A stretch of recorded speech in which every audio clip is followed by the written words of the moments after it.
Bonsoir à tous, ici Camille Vlog de retour dans une nouvelle vidéo pour vous parler des 10 erreurs à ne pas faire en passe selon moi. Petit disclaimer avant de commencer, c'est un avis personnel, c'est pas une vérité générale. Peut-être que des gens ont fait des choses que je vais dire dans cette liste et sont passées quand même.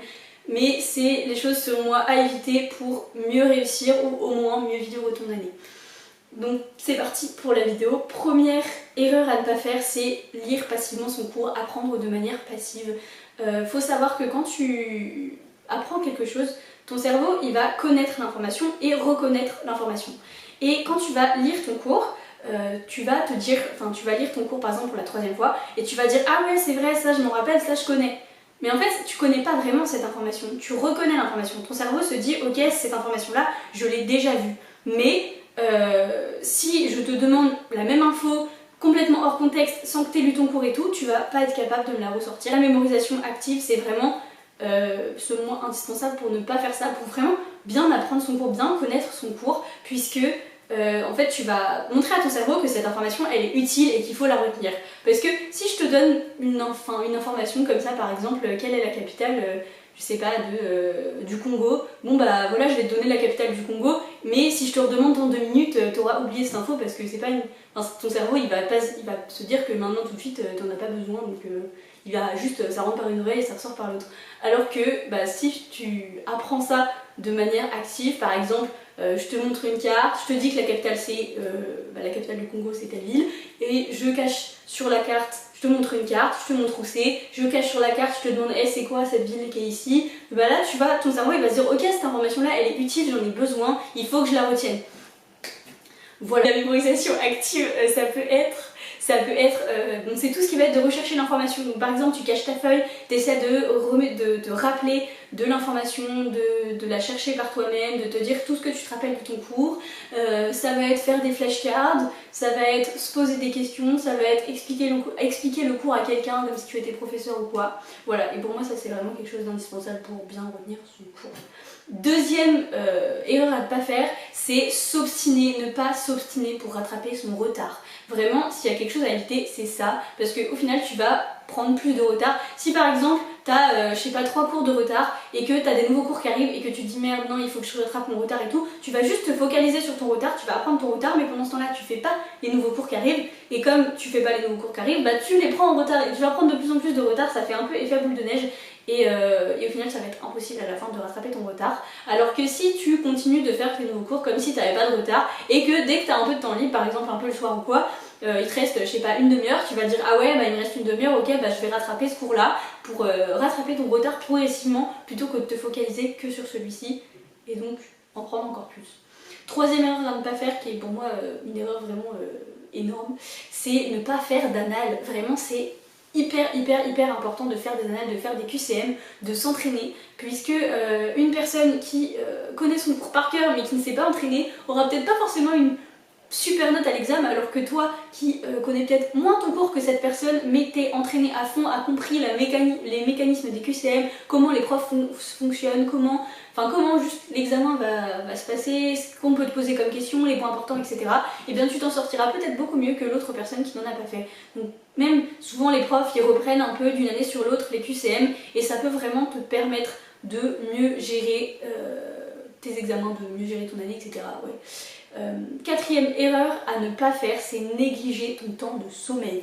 Ça, il y a trop de gens qui le font et moi la première, j'ai essayé de le faire, j'ai essayé de travailler 4 heures par nuit, de dormir 4 heures par nuit et de travailler 16 heures par jour, ça ne marche pas, ça ne marche pas. Alors oui, t'as toujours des exceptions, t'as toujours des personnes qui vont dire non mais moi j'ai réussi en faisant ça, je dormais 2 heures, j'ai réussi. Ouais, mais c'est pas la majorité des gens. Vraiment, préserve ton sommeil, dors, ne prends pas, ne diminue pas ton sommeil de 30 minutes parce que bah, ça te fait 30 minutes de travail en plus. Non, clairement, c'est une perte de temps. T'apprends pendant ton sommeil, c'est pendant ton sommeil que tu vas vraiment retenir les informations et mémoriser les informations. Donc si tu ne dors pas assez, ton cerveau ne pourra pas vraiment retenir les informations. En plus de ça, si t'es fatigué, tu seras pas concentré le lendemain, tu vas juste comater devant ton cours en fait. Et vraiment ça sert à rien, ça sert à rien, vraiment ne faites pas ça. Si tu veux une concentration optimale, il faut que tu dormes bien, ton corps a besoin de dormir, ton corps a besoin de sommeil. Donc dormir 8 heures par nuit, dormir 9 heures par nuit, dormir 7 heures par nuit, ce sera jamais une perte de temps. Erreur suivante, c'est vouloir travailler trop. Donc ça revient un peu avec ce que j'ai dit avant, c'est vouloir travailler 16 heures par jour et tout.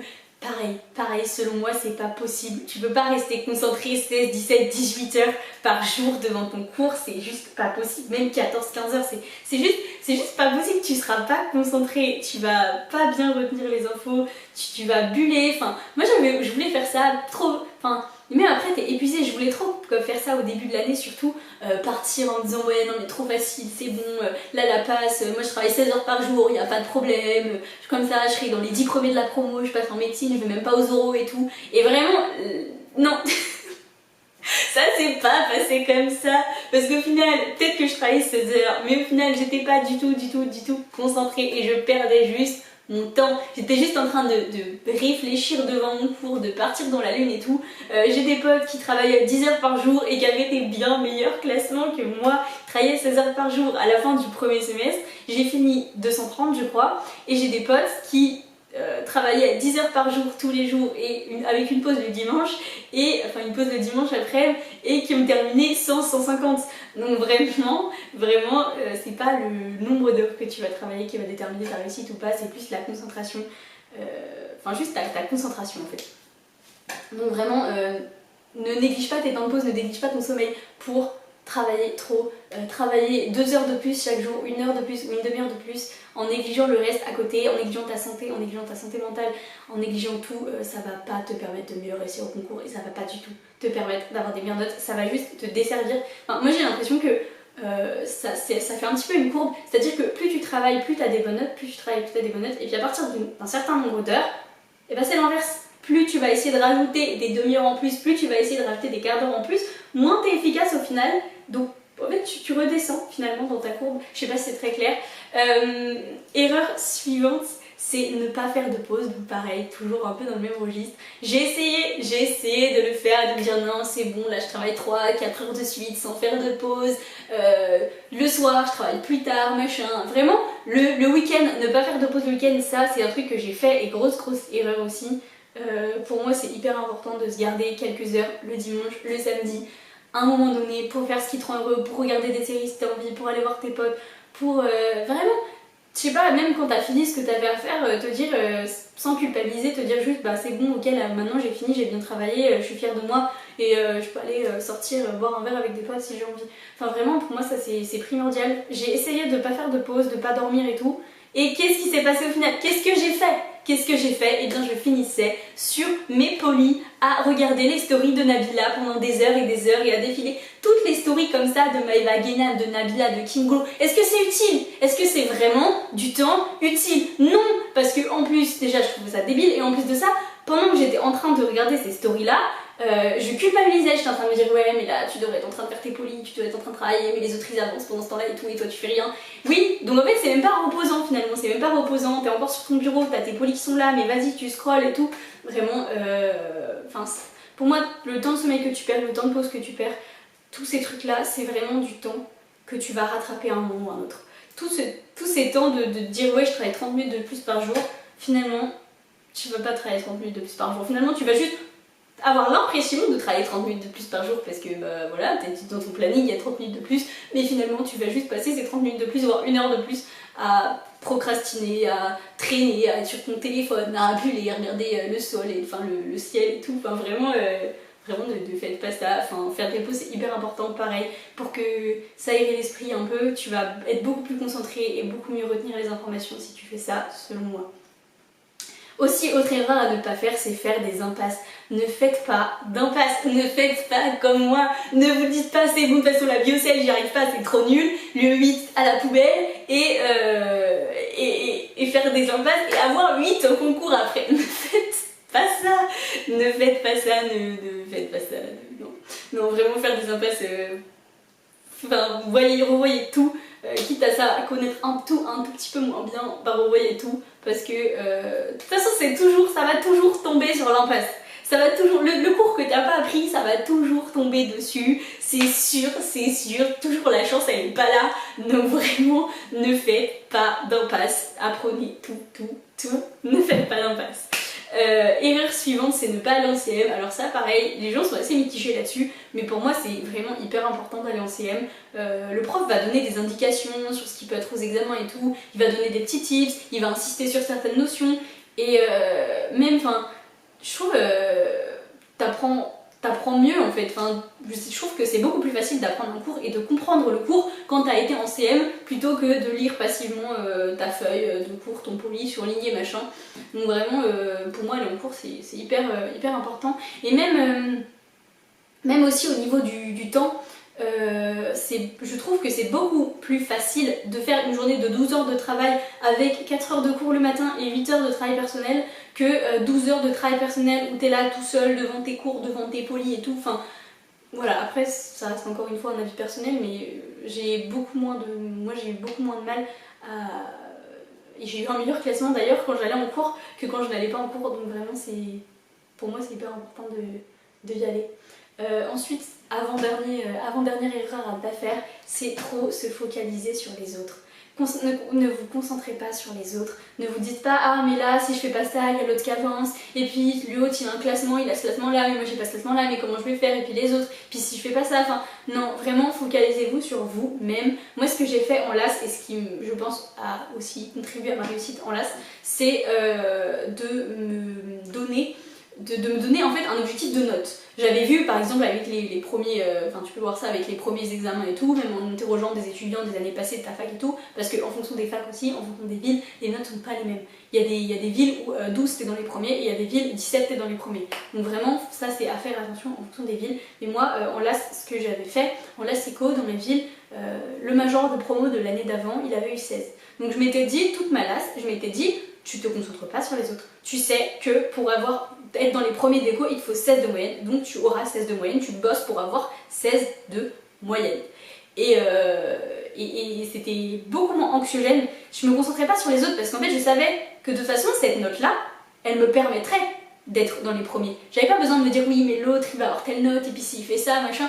Non, je me concentrais juste sur moi, sur avoir cette note-là, atteindre cet objectif-là,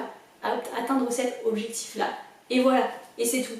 Et c'est beaucoup moins anxiogène parce que vraiment vous concentrer sur les autres, ça vous servira à rien, à part vous stresser, enfin vraiment, concentrez-vous sur vous-même, votre truc, même si je sais que c'est super facile à dire, mais c'est pas du tout facile à faire. Mais vraiment, vous concentrez sur les autres et vous focalisez sur ce que peuvent faire les autres. Pas aller prendre de douche parce que vas-y, si tu prends une douche pendant 5 minutes, les autres ils vont avancer et tout. Non, non, clairement non. Enfin, ce temps-là, c'est pas du temps perdu. Donc vraiment, ne faites pas ça, ne vous focalisez pas sur les autres. Conseil final, 10e et dernier conseil, c'est ne pas abandonner à la fin. N'abandonnez jamais, n'abandonnez jamais. Ne faites pas comme moi. Ne faites pas comme moi. Pour vous donner le mauvais exemple, qu'est-ce qui s'est passé? Donc au premier semestre, j'étais 230 à peu près. Troisième examen, enfin examen de mars, j'ai fini 250. Donc je me suis dit, sachant que j'ai changé de méthode de travail entre temps et que ma nouvelle méthode a été pourrie, bref, je me suis dit c'est mort, tu l'auras jamais, ça sert à rien de bosser, vraiment abandonne, ça sert à rien. Donc qu'est-ce qui s'est passé? Finalité de l'année, j'ai pas trop travaillé et tout, et finalité de l'année, j'ai été 280, peut-être 280, dans les 281, 281 peut-être, ou 282, je sais plus exactement, mais c'est dans les 280. Et j'ai loupé les euromédecine d'une place. Voilà, je n'ai pas pu aller aux euromédecine d'une place alors que... et j'ai une pote, pourquoi je le sais? Parce que j'ai une pote qui était classée juste avant moi, c'était elle la place juste avant moi, et elle est allée aux euromédecine, et moi non. Donc voilà, j'ai loupé d'une place les euromèdes, donc ne faites pas ça. Et elle, elle a pas eu son année, mais au premier semestre, elle avait un classement bien moins bon que le mien, mais deuxième semestre, elle a charbonné à fond, elle a réussi à rattraper son retard, et elle a fini par me doubler à la fin. Et elle a été aux euros, elle a pas eu ses euros, mais de quelques places finalement. Elle les a loupés de 10 places, je crois, ou de 5 places. Donc vraiment, c'est pas grand chose. Pour le retard, entre guillemets, qu'elle avait à la base, c'est pas grand chose du tout. Et moi, si j'avais eu les 50 places là, en plus, que j'ai perdu à la fin en ne travaillant pas pour le dernier examen, si ces 50 places, je les avais gardées, j'avais eu mon classement du premier semestre, peut-être que je serais pas allée en LAS, peut-être que je serais passée en P2 directement. Et bien sûr, on ne sait pas, on pourra jamais savoir. Mais voilà, tout ça pour te dire que c'est pas parce que t'as un classement pourri que tu peux pas remonter, que tu peux pas y arriver. Et même aux euros, tu vois, voilà ma pote qui était genre la dernière prise aux euros, elle a fini par louper de 5 places ou de 10 places. Donc vraiment, et je ne connais pas ses notes aux euros, hein, je ne sais pas combien elle a eu, etc. Je sais juste qu'elle a loupé quelques places à la fin. Mais vraiment, donc c'est faisable, enfin vraiment, regardez, c'est totalement faisable, même si tu te dis que c'est perdu, n'abandonne jamais, crois en toi jusqu'au bout, tu peux le faire, si tu te dis que tu vas y arriver, tu peux y arriver, moi je crois en toi. Voilà, c'est déjà la fin, enfin déjà, elle peut faire 25 minutes la vidéo, mais c'est déjà la fin de cette vidéo, j'espère qu'elle vous aura plu, j'espère que j'aurai pu vous donner des conseils qui vous aideront pour l'année prochaine, qui pourront vous aider, etc. Voilà. C'est tout. Si tu as des questions, si tu as des idées pour des futures vidéos, etc., n'hésite pas à le dire en commentaire. Vraiment, pas de soucis.